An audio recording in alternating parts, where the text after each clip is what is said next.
भाषा शिक्षण के आज के इस विशेष सत्र में मित्रों आपका स्वागत है। आज विष्णु जी से हमारी एक तर्क हो रही थी। भगवान विष्णु नहीं, मित्र हैं विष्णु जी। विष्णु जी का कहना है कि हमें हिंदी व्याकरण पढ़ने की आवश्यकता नहीं है क्योंकि हम तो हिंदी भाषी हैं और हिंदी जानते हैं।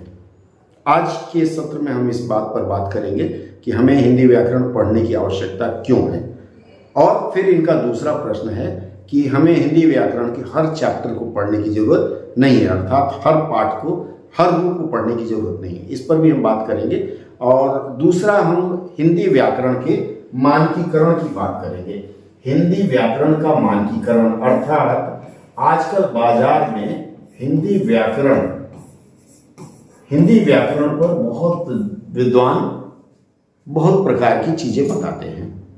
3 मुद्दा है हमारा। हिंदी व्याकरण कौन सा पढ़ें, कौन सा, दूसरा क्यों, और अगर पढ़ें तो हर पाठ क्यों। आज का मुद्दा है हमारा कि हिंदी व्याकरण पढ़ने की आवश्यकता ही क्यों है, क्योंकि हम हिंदी भाषी हैं। और मोरओवर इनका एक और वक्तव्य है कि भारत में हर प्रतियोगी परीक्षा में अंग्रेजी पूछी जाती है तो हम हिंदी क्यों पढ़ें। चलिए, बहुत अच्छा इन्होंने शीर्षक दिया है। अब हम आपसे सबसे पहले बात करेंगे कि हिंदी व्याकरण में हर पाठ पढ़ने की जरूरत क्या है। हम अंग्रेजी से शुरुआत करेंगे। अंग्रेजी में आता है पार्ट्स ऑफ स्पीच। अंग्रेजी में आता है पार्ट्स ऑफ स्पीच और हिंदी में उसी को हम शब्द कहते हैं। हम यहां से शुरुआत करते हैं। होता है।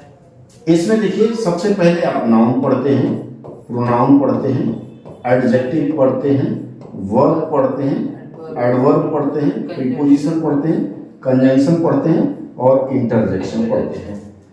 ठीक इसी के समरूप जैसे पार्ट्स ऑफ स्पीच आपके 8 होते हैं, वैसे हिंदी में भी शब्द 8 होते हैं। नाउन का समरूप है संज्ञा, प्रोनाउन का सर्वनाम, उसके बाद आता है एडजेक्टिव का विशेषण, विशेषण के बाद आता है, हमने वर्ब लिया है, क्रिया, फिर क्रिया की विशेषता बताने वाले शब्द क्रिया विशेषण, उसके बाद आता है प्रीपोजिशन। प्रीपोजिशन को हिंदी में क्या कहते हैं? कारक। प्रीपोजिशन कई बार लोग कारक चिन्ह के लिए भी प्रयोग कर लेते हैं, और कई बार प्रीपोजिशन का जो भाव होता है वह होता है समुच्चय बोधक। हम लोग हिंदी में इसको लिखते हैं समुच्चय बोधक हिंदी व्याकरण में। और उसके बाद हम लोग संबंध सूचक, इसको समुच्चय बोधक और संबंध सूचक, ये 8 पार्ट्स ऑफ स्पीच है। अब आप पहले देखिए, आप नाउन पढ़ रहे हैं या संज्ञा पढ़ रहे हैं। संज्ञा मतलब किसी का नाम होता है, और फिर उसके बाद प्रोनाउन में आप पढ़ रहे हैं कि नाम के बदले कोई आए या हुआ। उसके बाद एडजेक्टिव का मतलब होता है विशेषण, मतलब विशेषण किसकी विशेषता बता रहे हैं?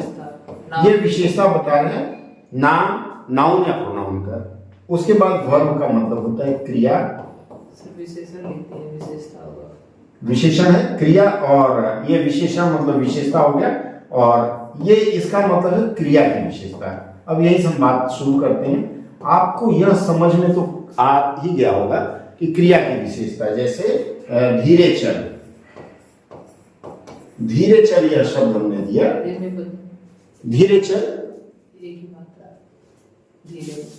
हाँ धीरे चल, ठीक है, या धीर वीर गंभीर, या फिर यही हमने कहें धीर वीर गंभीर।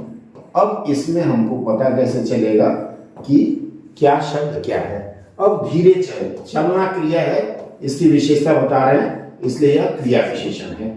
और धीर वीर गंभीर किसी की विशेषता बता रहे हैं, यह विशेषण है। अब देखिए, बहुत आसान है, इतना कठिन भी नहीं है व्याकरण, लेकिन जब तक आपको यह पता नहीं चलेगा कि कोई विशेषता बताने वाला शब्द विशेषण है या फिर धीर वीर गंभीर, अगर यह क्रिया के साथ प्रयोग होगा तो क्रिया विशेषण हो जाएगा, तब तक हमें आगे वाक्य संरचना कैसे पता चलेगी। फिर आप प्रतियोगी परीक्षाओं के लिए तैयारी करते हैं तो वहां तो इसका आना जरूरी है। थोड़ा सा हम और आगे बढ़ते हैं। आपने पार्ट्स ऑफ स्पीच पढ़ लिया। उसके बाद लिंग निर्धारण पे हम बात करते हैं। लिंग निर्धारण पे देखिए सबसे पहला नियम कहता है कि जो लोग प्रकृति से, जो शब्द प्रकृति से पुल्लिंग है, पुरुष हैं, जैसे लड़का, लड़की, चेहरा, चेहरे, ऐसे जो शब्द हैं ये हमेशा पुल्लिंग माने जाते हैं। अब इनका क्या होता है, स्त्रीलिंग क्या है, जो प्रकृति से स्त्री रूप है।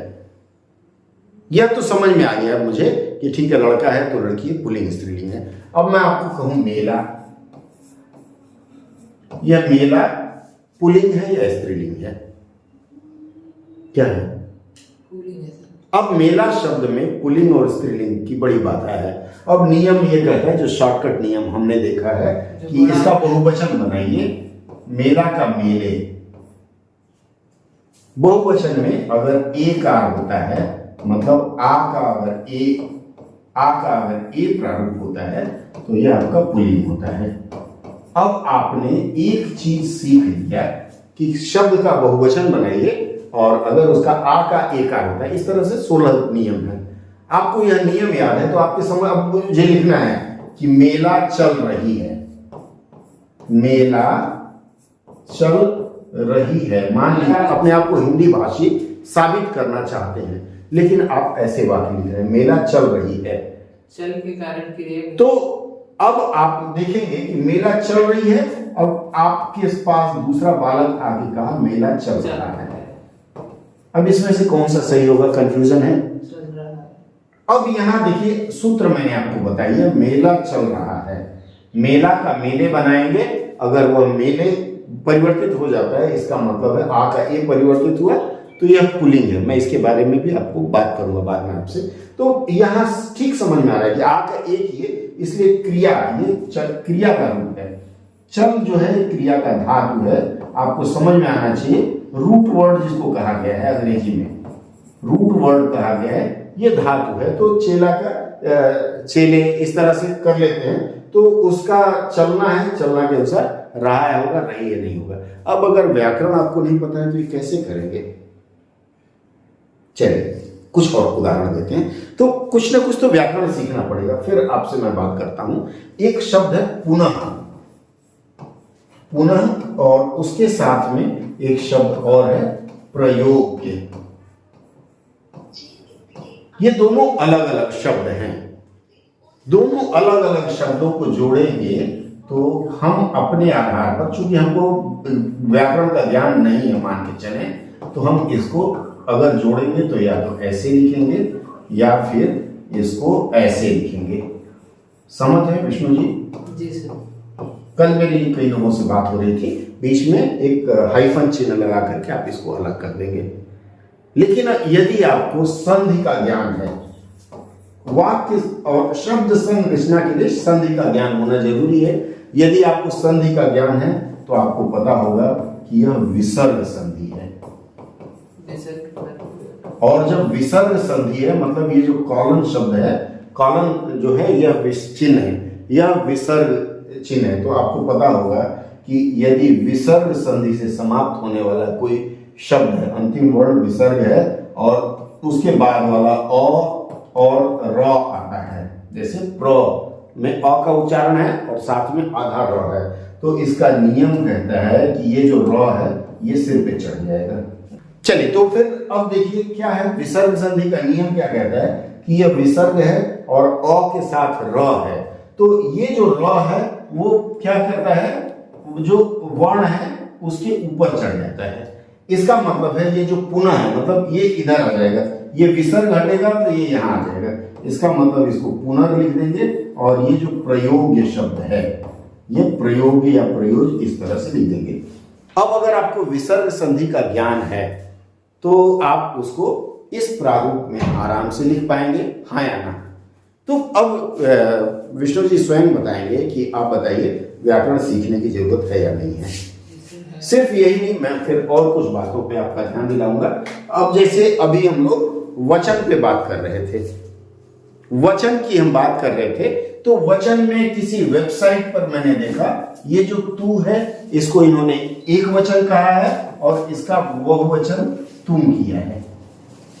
तो देखिए, एक तो हो गया तू और तुम, दूसरा किसी जगह मैंने देखा चूहिया, चूहिया का बहुवचन ये चूहिया लिखा हुआ है, यहां चंद्र बिंदु दे दिए हैं। अब आप मुझे यह बताइए कि तू का तुम बहुवचन कैसे होगा? तुम बड़ी सुंदर हो, तुम तो बड़े वो हो।